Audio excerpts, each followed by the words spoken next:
আপনি কি জানেন আপনার জীবনে যে ভয়টা আপনাকে আটকে রেখেছে সেটাই একদিন আপনাকে ধ্বংস করবে? কিন্তু আজ যদি আমি আপনাদেরকে বলি বা যদি প্রশ্ন করি, ভারতের তন্ত্রশাস্ত্রে এমন এক দেবী আছেন যিনি ভয়, কামনা, রাগ, লজ্জা এই সব কিছুকে আগুনে পুড়িয়ে শক্তিতে বদলে দেয়। তিনি কোনো সফট দেবী নন, তিনি ভয়ানক, তিনি নির্মম, তিনিই সত্য।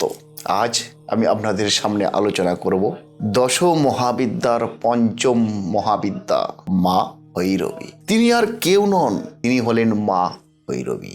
এই ভিডিওটা শেষ না করলে আপনি কখনোই বুঝবেন না কেন বেশিরভাগ মানুষ জীবনে ব্যর্থ হয়, আর কেন বা মা ভৈরবীর পথে সবাই হাঁটতে পারে না। এই ভিডিওর মাধ্যমে আজকের আমরা জানবো। নমস্কার দর্শক বন্ধু, আমি আবার চলে এসেছি আপনাদের কাছে আপনাদেরই channel psychology and spiritual combination নিয়ে। যে চ্যানেল আপনাদের জন্যই সৃষ্টি, সেটা হলো আলোর দিশারি, অর্থাৎ অন্ধকার থেকে আলোর পথ দেখানো বা অজানাকে জানা। তো আজকের আমি এই ভিডিওর মাধ্যমে আমি আপনাদেরকে জানাবো অজানা কিছু বিষয়বস্তু। আজকের আমার আলোচনার বিষয়বস্তু হলো দশ মহাবিদ্যার পঞ্চম বিদ্যা মা ভৈরবীকে নিয়ে। সাধারণ মানুষ ভাবে, সাধারণ মানুষের মধ্যে আমিও বা আপনারা ভাবছেন যে মা ভৈরবী মানে শুধুই মাত্র মূর্তি, পূজা, মন্ত্র। কিন্তু না দর্শক বন্ধু, এটা যদি আপনারা ভেবে থাকেন তাহলে ভুল ভাবছেন। কারণ তন্ত্রমন্ত্র শাস্ত্র বলে দেবী ভৈরবী হলেন মানুষের ভেতরে দমে থাকা এক ধরনের আগুন, অর্থাৎ আপনার ভেতরে চাপা রাগ, দমে রাখা ইচ্ছে, অপমান, ব্যর্থতার যন্ত্রণা, এই সব কিছুর নাম হলো কিন্তু ভৈরবী। যাকে আপনি এড়িয়ে যাচ্ছেন সেটাকেই তন্ত্র দেবী বানিয়ে পুজো করতে হবে। আজকের আমরা জানবো মানুষ কেন দেবী ভৈরবী মাকে ভয় পায়। তার প্রধান এবং মূল কারণ হলো মা ভৈরবী তিনি মিথ্যা শাস্তি কাউকে দেন না, মিথ্যা শাস্তি কাউকে দেন না। তিনি সম্পূর্ণ কমফর্ট জোনটাকে ভেঙে দেন এবং আয়নার সামনে আপনাকে দাঁড় করান। তিনি সকলের উদ্দেশ্যে জিজ্ঞাসা করেন, তুমি সত্যিই দুর্বল নাকি দুর্বল হতে তুমি শিখেছো? তুমি সত্যিই দুর্বল নাকি দুর্বল হতে তুমি শিখে গেছো? এই প্রশ্নটা দর্শক বন্ধু সহ্য করার ক্ষমতা কিন্তু সবার নেই বা সবার থাকে না। এবার দেবী ভৈরবী সম্পর্কে সাইকোলজি কিরকম ব্যাখ্যা করছে।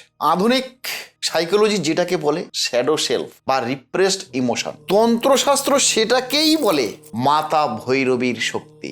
যা আপনি চাপা দেন, যেটাকে আপনি লুকিয়ে রাখেন, সেটা কি? সেক্স, ডিজিজ, অ্যাঙ্গার, অ্যাম্বিশন, সেইগুলোই দেখবেন আপনার জীবনে একদিন অ্যাংজাইটি, ডিপ্রেশন, অ্যাডিকশন হয়ে বেরিয়ে আসছে। মাতা ভৈরবী বলেন জীবনে কোনো কিছুকে চাপা দিও না, সেটিকে রূপান্তর করো। অর্থাৎ সমস্যাকে কোনোদিন লুকাতে নেই, সব সময় সমস্যার সম্মুখীন হয়ে লড়ার প্রবণতা রাখতে হয়। অনেকে বলেন যে ভৈরবী তন্ত্র কেন বিপজ্জনক বা এই তন্ত্রকে বিপজ্জনক বলা হয় কেন। আজকের একটা সত্য কথা আপনাদের সামনে শেয়ার করব দর্শক বন্ধু। মাতা ভৈরবীর সাধনা যদি কেউ করেন তাহলে তার সম্পর্কটা অবশ্যই ভেঙে যাবে, যে কোনো রিলেশনশিপ অবশ্যই তার জীবনে ভেঙে যাবে। আপনার জীবনে সম্পূর্ণ পুরনো বন্ধু আপনাকে থেকে দূরে সরে যাবে, আপনার জীবনটা হয়ে উঠবে অস্থির। এর কারণ কি? কারণ আপনি আর আগের মতো থাকবেন না। আপনি অল টাইম সত্য কথা বলতে শুরু করবেন, আপনি অন্যায়কে মেনে নেবেন না, আপনি ভয় পাবেন। এই কারণগুলোর জন্যই সমাজ ভৈরবী ভক্তদেরকে প্রচন্ড পরিমাণে ভয়। ইয়েস দর্শক, মাতা ভৈরবী হলেন নারীর দমন করা শক্তির প্রতীক। ইতিহাসে নারীকে শেখানো হয়েছে চুপ থাকার জন্য, সহ্য করার জন্য এবং লজ্জা পাওয়ার জন্য। কিন্তু মাতা ভৈরবী কি বলছেন? লজ্জাটা তোমার নয়, লজ্জাটা সমাজের। এই জন্য ভৈরবী শক্তি সব যুগে দমন করা হয়েছে। সত্য, ত্রেতা, দাপর, কলি, এই সমস্ত যুগে ভৈরবী শক্তিকে দমন করা। এবার প্রশ্ন হলো, এই ভৈরবী শক্তি জাগলে কি হয়? যাদের ভিতরে মাতা ভৈরবী শক্তির জাগ্রত হয়েছে বা হয়, তারা আর ভিখারি মানসিকতার মতো হয় না। তারা কাউকে খুশি করে বাঁচে না, তারা সিদ্ধান্ত নিতে ভয় পায় না এবং তারা একা থাকতে পারে না। এই জন্যই মাতা ভৈরবী শক্তির জাগ্রতর ফলে তারা সবার পছন্দের হয় না। আপনি কি ভৈরবী শক্তি জাগ্রত করার জন্য প্রস্তুত? আপনি নিজেকে প্রশ্ন করুন, আপনি কি সত্যকে সহ্য করতে পারবেন আপনি কি একা দাঁড়াতে পারবেন? আপনি কি পুরনো সমস্ত রিলেশনশিপ, সমস্ত পরিচয় আপনি ছাড়তে পারবেন?